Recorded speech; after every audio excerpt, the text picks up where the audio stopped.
क्या राहुल गांधी पर केस दर्ज करवाना चाहती है बीजेपी? राहुल गांधी के विदेश दौरे से आहत बीजेपी की नींद उड़ गई है। उधर राहुल गांधी का विदेश दौरा तय हुआ, इधर बीजेपी की उड़ गई नींद। जी हां, ऐसा ही दिखाई दे रहा है। राहुल गांधी ने जैसे ही अमेरिका में कदम रखा वैसे ही बीजेपी की धड़कनें तेज हो गई।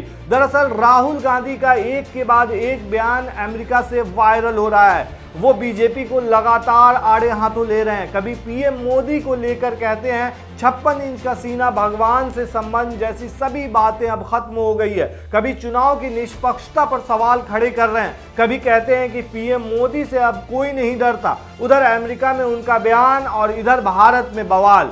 वहीं अब बीजेपी के नेता ने राहुल गांधी के खिलाफ केस दर्ज कराने की बात तक कह दी है। सवाल यह भी उठता है कि आखिर राहुल गांधी के विदेश दौरे से बीजेपी क्यों बिलबिला उठती है? क्या बीजेपी को इस बात की मिर्ची लगी है कि राहुल गांधी ने अमेरिका में जाकर यह कह दिया कि बीजेपी और पीएम मोदी से कोई नहीं डरता? वहीं अब बीजेपी के कई नेता राहुल गांधी के खिलाफ बयान देने लगे हैं। बीजेपी नेता आरपी सिंह ने भी राहुल गांधी के बयान की निंदा की है। उन्होंने 1984 के सिख विरोधी दंगों का हवाला देते हुए कहा कि यह कांग्रेस के शासनकाल में हुआ था। उन्होंने राहुल गांधी को चुनौती देते हुए यह भी कहा कि वो इस बयान को भारत में दोहरा कर दिखाएं तो वो उनके खिलाफ केस करेंगे और उन्हें अदालत लेकर जाएंगे। वहीं बीजेपी सांसद जगदम्बा पाल ने राहुल गांधी को एक गैर जिम्मेदार नेता तक बताया है। उन्होंने ये भी कहा कि देश के नेता प्रतिपक्ष होने के बावजूद भारत की आलोचना कर रहे हैं विदेशों में जाकर।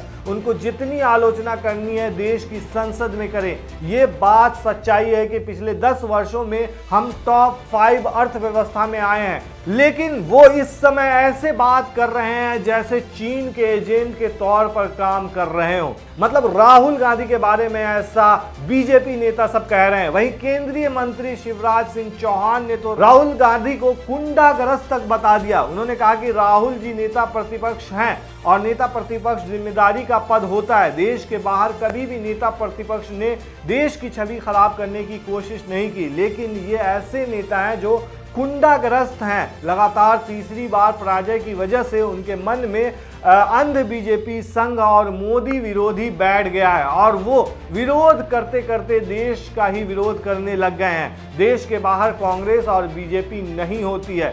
दरअसल अमेरिका दौरे पर गए लोकसभा में नेता प्रतिपक्ष राहुल गांधी कई कार्यक्रमों में शिरकत कर रहे हैं। उनके इन कार्यक्रमों में दिए गए बयान लगातार सुर्खियां बटोर रहे हैं। चलिए आपको मोटा मोटी बताते हैं कि आखिर राहुल गांधी ने ऐसा क्या बयान दिया है इस बार जो जितने भी बीजेपी के नेता हैं वो बिलबिला उठे हैं। दरअसल राहुल गांधी ने कहा कि वो संसद में प्रधानमंत्री को सामने से देखते हैं और कह सकते हैं कि 56 इंच भगवान से सीधे संपर्क जैसे मोदी के आइडिया अब सब जा चुके हैं, अब ये इम्तिहान बन चुके हैं। वहीं उन्होंने इस साल हुए लोकसभा चुनाव को लेकर कहा कि वो इसे स्वतंत्र चुनाव की तरह नहीं देखते हैं, बल्कि इसे बेहद नियंत्रित चुनाव की तरह देखते हैं। राहुल गांधी ने बीजेपी पर आरोप लगाते हुए कहा कि मैं नहीं मानता हूं कि निष्पक्ष चुनाव में बीजेपी 240 सीट के करीब भी पहुंच पाती। उसके पास पैसे की बढ़त थी, हमारे अकाउंट लॉक कर दिए गए थे। चुनाव आयोग वही कर रहा था जो वो चाहते थे। पूरा का पूरा अभियान इस बनावट का था ताकि मोदी अपना एजेंडा पूरे देश में ले जा सके,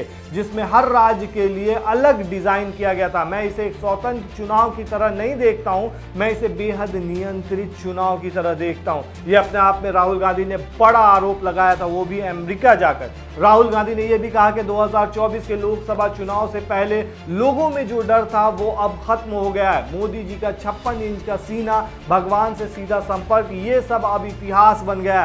उन्होंने ये भी कहा कि आम चुनावों के बाद भारत में कुछ बदलाव जरूर आया है, डर का माहौल गायब हो गया है। बीजेपी और पीएम ने मीडिया और एजेंसियों के दबाव से लोगों में बहुत डर पैदा कर दिया था, लेकिन चुनाव परिणाम के बाद ये डर पल भर में गायब हो गया। इस डर को फैलाने में उन्हें बरसों लग गए और बहुत ज़्यादा प्लानिंग करनी पड़ी और पैसा लगाना पड़ा, लेकिन इसे खत्म होने में बस एक पल लगा। वहीं आरएसएस पर हमला बोलते हुए कांग्रेस सांसद ने यह भी कहा था कि आरएसएस ऐसा इसलिए कहता है क्योंकि वो भारत को नहीं समझते हैं उन्होंने ये भी कहा कि आप आश्चर्यचकित होंगे लेकिन मुझे मोदी जी पसंद है। मैं वास्तव में नरेंद्र मोदी से नफरत नहीं करता हूं, मैं उनके दृष्टिकोण से सहमत नहीं हूं, लेकिन मैं उनसे नफरत भी नहीं करता। कई मौके पर मैं उनके साथ सहानुभूति रखता हूं। तो कुछ इस तरीके से उन्होंने अमेरिका जाकर बीजेपी और आरएसएस के ऊपर निशाना साधा था, जिसके बाद बीजेपी के अंदर जो है बवाल मच चुका है और वो तरह तरह के बयान देने लगे हैं। कोई कहता है कि वो राहुल गांधी कुंठाग्रस्त हो गए हैं, कोई कहता है कि वो गैर जिम्मेदार हैं, जबकि इस बार देखा जाए तो जो जिस तरीके से चुनाव का रिजल्ट आया उसके बाद से कांग्रेस के अंदर एक उम्मीद की किरण सी जग गई है और 99 सीटें जीत करके मतलब एक तरह से वो नेता प्रतिपक्ष की सीट पर जाकर के बैठ चुके हैं, जो सीट 10 सालों से खाली था। और अब राहुल गांधी के बयानों को काफ़ी ज़्यादा तवज्जो भी दी जाने लगी है।